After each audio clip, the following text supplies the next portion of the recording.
Gracias por acompañarnos, gracias a los seguidores de Marcelo Silva que dijeron me quedo para saber qué va a decir Marcelo. Tengo otro ángulo de la foto. Ver. Otro ángulo, no una foto distinta, tengo otro ángulo.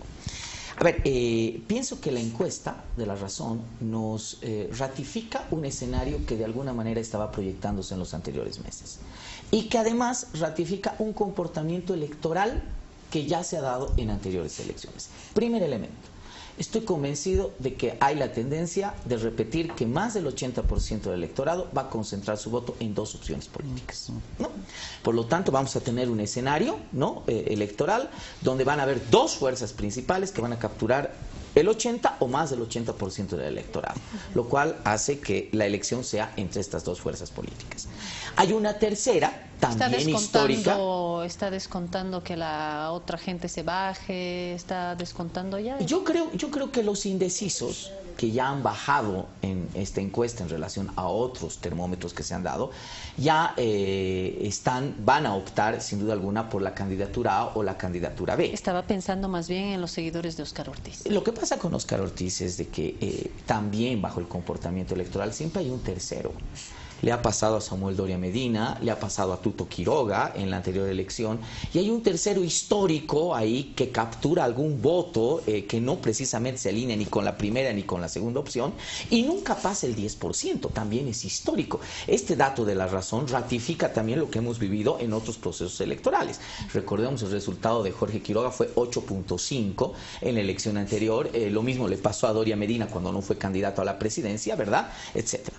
Claro, la gran duda que teníamos antes de esta encuesta era si el rendimiento esta vez del segundo, del candidato opositor con mayor perfil, podría ser tan expectante de poder, inciso A, ganarle a Evo Morales, lo cual parece lejano, y segundo, forzar a una segunda vuelta.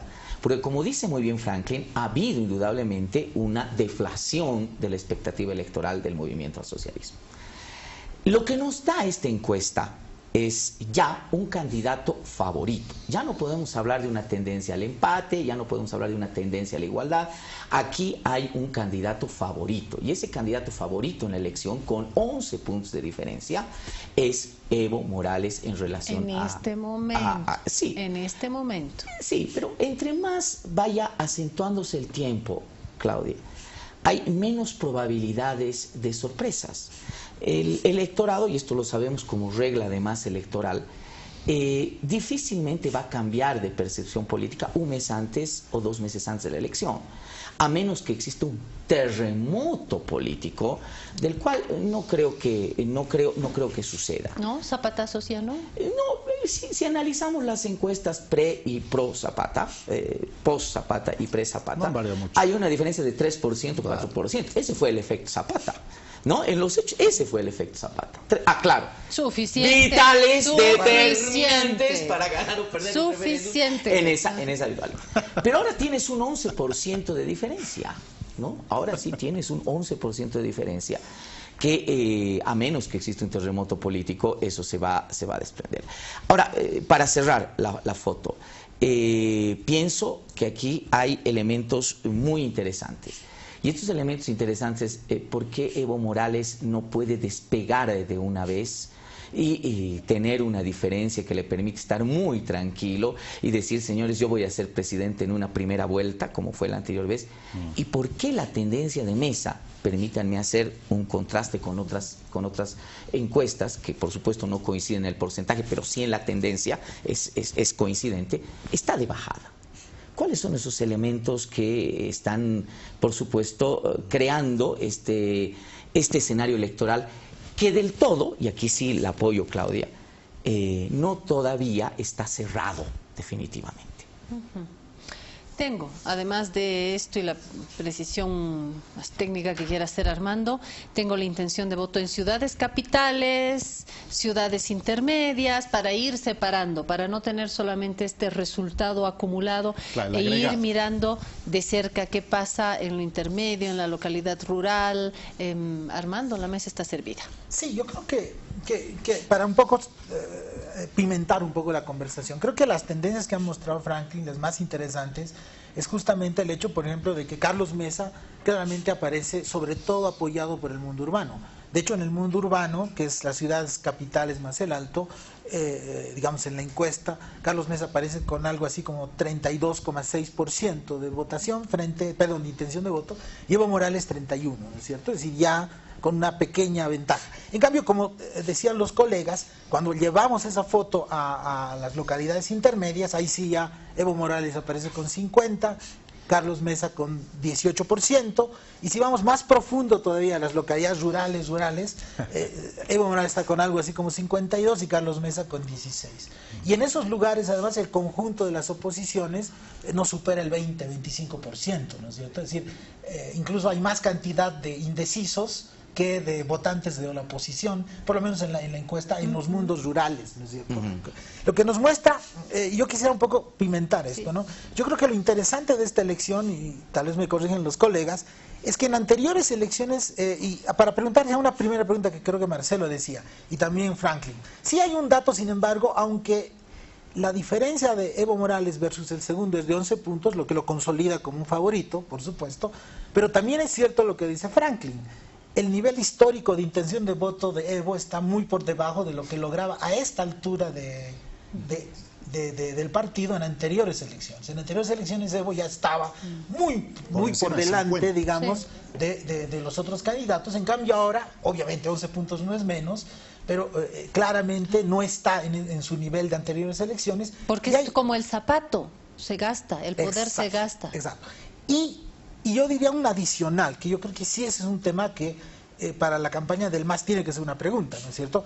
Pero además, ese 37% que lo coloca en una situación cómoda, en gran medida tiene que ver con su muy buen desempeño en el mundo rural, frente a un desempeño relativamente mediocre en el mundo urbano. Es decir, la pregunta yo diría, me pongo en la cabeza de los operadores del MAS es, bueno, si yo quiero consolidar este resultado y asegurarme un pase probablemente en primera vuelta. Evitar la segunda vuelta. Y evitar la segunda vuelta, entonces probablemente yo tengo que ver estos lugares donde estoy medio mal, que creo que uno es el mundo urbano.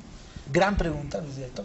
Y yo creo que del otro lado parecido, ¿no es cierto? Es decir, el caso de Carlos Mesa es que parece que puede y está teniendo cierta atracción en los mundos urbanos, pero es llamativa la incapacidad que tienen de poder entrar en el mundo territorial por fuera de las ciudades, que es muy importante. Lo que no es llamativo es que el presidente indio tenga más atracción con el mundo urbano y que el candidato intelectual clase media Carlos Mesa pegue más en lo urbano. Ahí ya no hay sorpresa, ¿no? ¿La sorpresa serán los indecisos?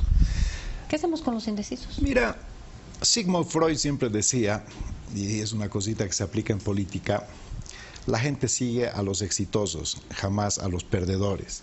Por eso cuando tú vas acercándote al día D, la tendencia influye.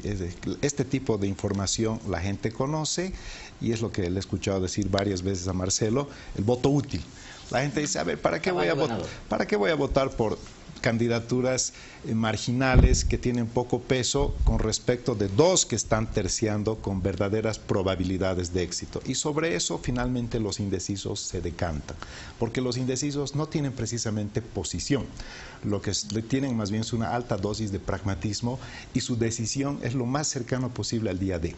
Yo quisiera hacer además énfasis en un aspecto que creo que a estas alturas sí podemos tocarla. Perdón, antes de que siga en ese aspecto, sí. La pregunta, si yo fuera operadora política, diría, ¿dónde están los indecisos?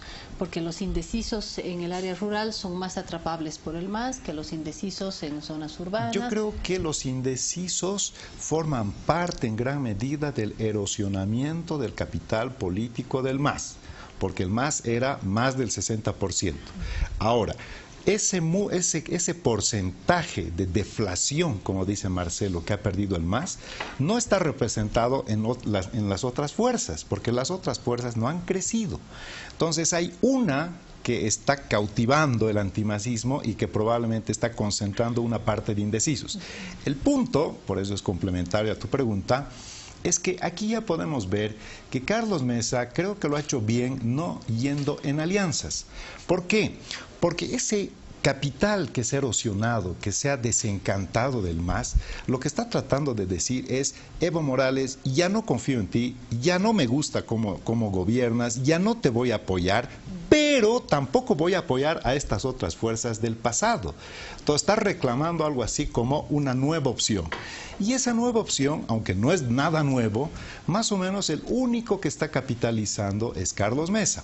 ¿Qué tal si Carlos Mesa iba en alianza como todos quieren, ¿no? Vayan, únanse todos contra Evo. Probablemente ese electorado decepcionado te decía: oye, ya no lo apoya Evo, pero mi idea no era que se unan todos ustedes, porque tampoco todos ustedes son lo que me convence. Entonces ya hemos llegado a un momento en que podemos hacer otro tipo de lectura y una valoración sobre si la unidad es realmente una forma eficaz de confrontarlo a Evo Morales.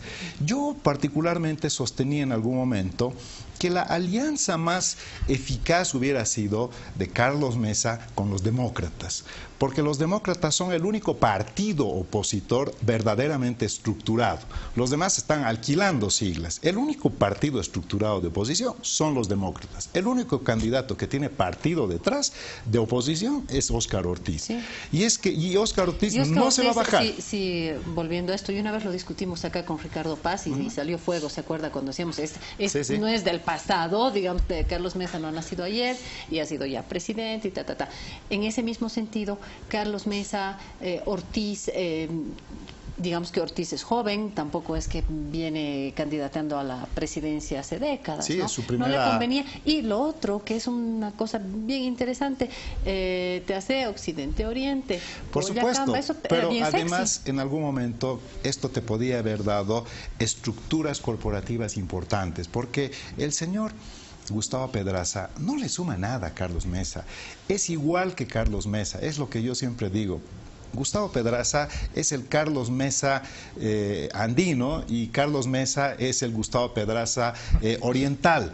Los dos son intelectuales, clase medieros, políticamente correctos.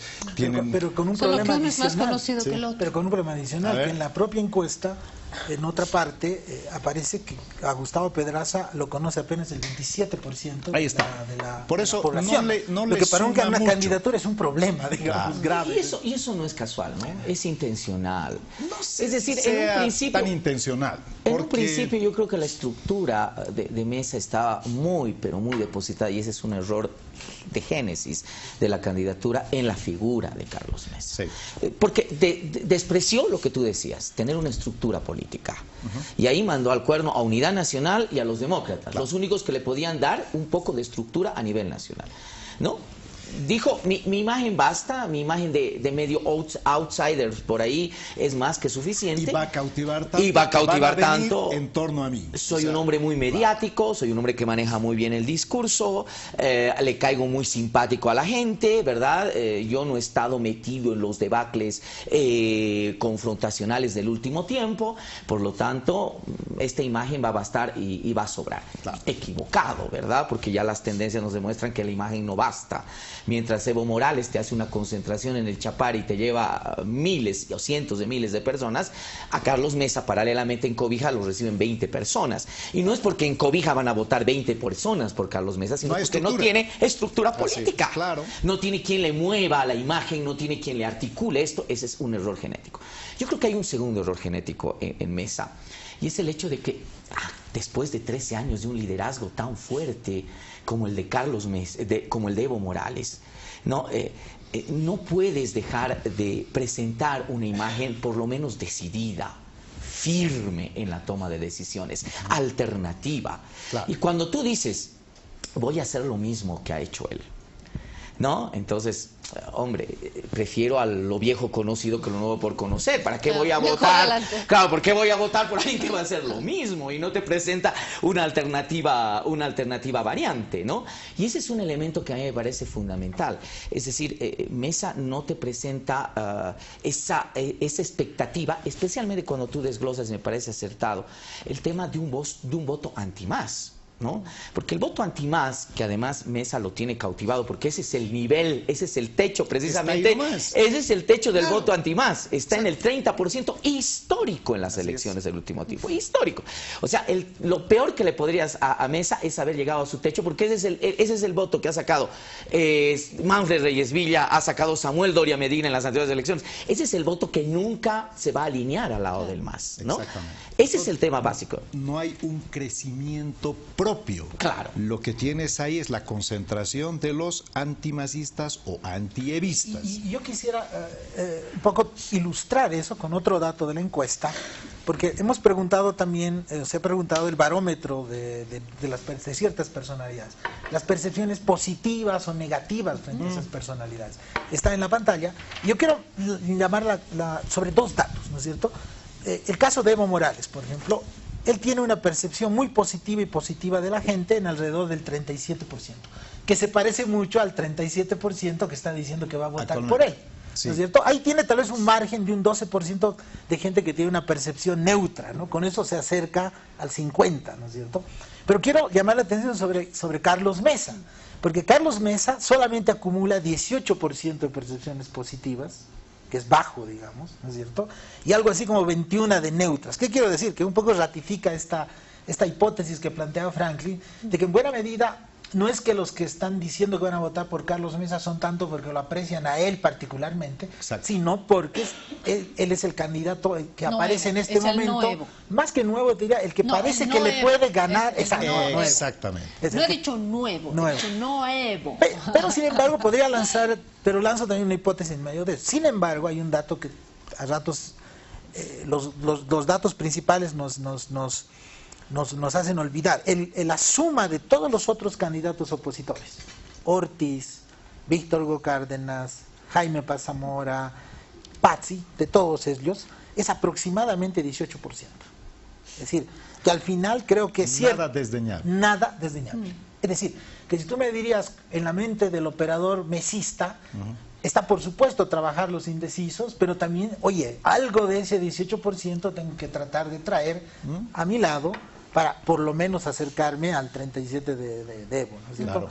La pregunta es ¿hasta cuándo le va a convenir, volviendo al hilo de Franklin, hasta cuándo le va a convenir a Mesa decir lo que he estado diciendo en estos últimos días, de no, aquí no vamos a juntuchar nada, cada uno con su candidatura? Hay un momento en que la juntucha puede salvarle.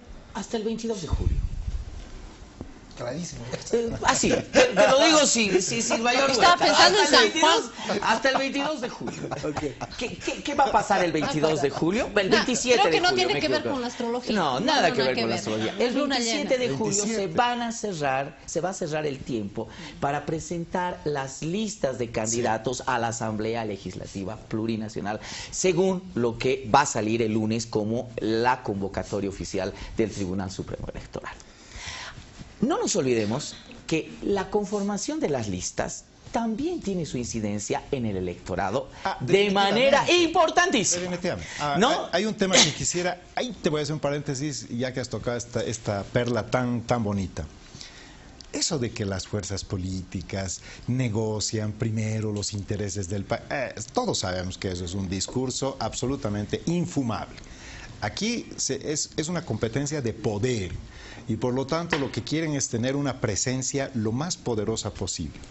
Desde el punto de vista estrictamente de la gobernabilidad, a Carlos Mesa le conviene construir desde ahora una presencia vigorosa en la Asamblea Legislativa, porque ante la eventualidad de que podría ganar, de nada le va a servir ganar y tener minoría o tener una oposición muy compacta, que sería el MAS, porque el MAS no sería la oposición que es ahora. La oposición de ahora es absolutamente atomizada, dividida, no tienen visión compartida, se fagocitan entre sí, entonces esa no es oposición. Esa es muy funcional al gobierno actual porque no tienen incidencia. En cambio, una oposición del MAS sería cohesionada, disciplinada, interna en la Asamblea Legislativa, externa con los movimientos sociales afuera. De manera que tienen que construir una visión de Asamblea Legislativa vigorosa o van a tener grandes problemas. Claro, siempre pensando en que puedo ganar. Ahora, si no gana, Tampoco el señor Carlos Mesa tiene que estar muy tranquilo, perdón, el señor Evo Morales tiene que estar muy tranquilo, porque si no replica los 2/3, obviamente ahí tampoco va a tener viabilidad, y el accionar de la oposición de aquí en adelante va a ser muy diferente al accionar de ahora. Entonces, el próximo gobierno, sea Evo Morales o sea un opositor, obviamente que no va a tener muy fácil su gestión. Antes de devolver a la perla, voy a agarrar la perla también y voy a añadir un elemento más. Todo eso que dice Franklin tiene que estar sumado también a lo sexy que tiene que ser una propuesta. ¿Dónde puede ser sexy la oposición de Evo Morales? Siguiendo el hilo de Marcelo, decía, si va a ser lo mismo que Evo, va a ser lo mismo, entonces mejor Evo. ¿Dónde está el sex appeal de la oposición en hacer lo que o Evo no hizo, o el MAS no hizo, o lo hizo mal? Que está, otra vez remitiéndonos a las encuestas de La Razón, lo que tiene que ver con crisis en el ámbito judicial, corrupción, delincuencia. Ahí donde no salió bien, ahí se tiene que explotar. Bueno, usted me dirá, quiero saber la perla ahora de Marcelo Silva. ¿Quiere conocer la opinión de Marcelo Silva? Después de la pausa.